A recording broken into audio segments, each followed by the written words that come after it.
Alors que l'on apprenait dans la nuit de lundi à mardi la décision des États-Unis d'interrompre l'aide militaire à Kiev, les drones russes continuaient de pleuvoir sur les villes ukrainiennes. Les législateurs ukrainiens affirment que les conséquences de la décision de Washington seront brutales. Cela signifie que des milliers de personnes vont mourir. À l'ouest de Donetsk, en Ukraine, près de la ville de Pokrov, la guerre continue. Nous tirons avec un obusier italien, mais nous recevons beaucoup de munitions, y compris du calibre 105 mm des États-Unis. Il s'agit de la norme de l'OTAN, utilisée à la fois en Europe et aux États-Unis. J'espère que oui. L'Europe peut-elle combler le gap avec le gel de l'aide militaire des États-Unis ? Il y a certains systèmes allant des missiles Patriot aux pièces détachées pour les chars Abrams et les véhicules de transport de troupes Bradley et que les Ukrainiens utilisent et que les Européens ne peuvent obtenir qu'en les achetant sur le marché libre. Et cela va prendre du temps.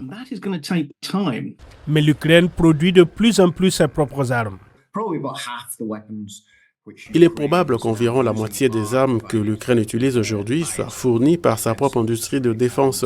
Et pour le reste, c'est moitié-moitié entre les États-Unis et les autres, y compris les Européens. Les États-Unis fournissent d'autres aides cruciales au-delà de l'envoi d'armes occidentales à l'Ukraine.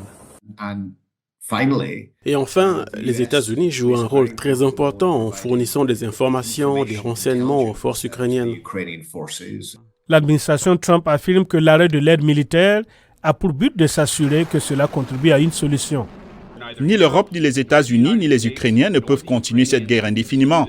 Il est donc important que tout le monde s'assoie à la table des négociations. Le Premier ministre britannique a déclaré dimanche qu'une coalition de volontaires continuerait à soutenir l'Ukraine. L'affirmation du vice-président américain Vance, selon laquelle de nombreux dirigeants européens qui, sur les médias sociaux et en public, soutiennent Kiev, mais qui, en privé, sont beaucoup plus sceptiques, n'est pas tout à fait erronée.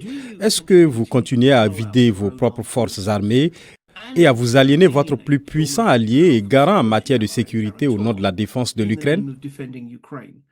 La Russie, quant à elle, a salué la décision de Washington d'interrompre l'aide militaire à l'Ukraine, affirmant que cela pourrait aider, je cite, à régler la situation par des moyens pacifiques.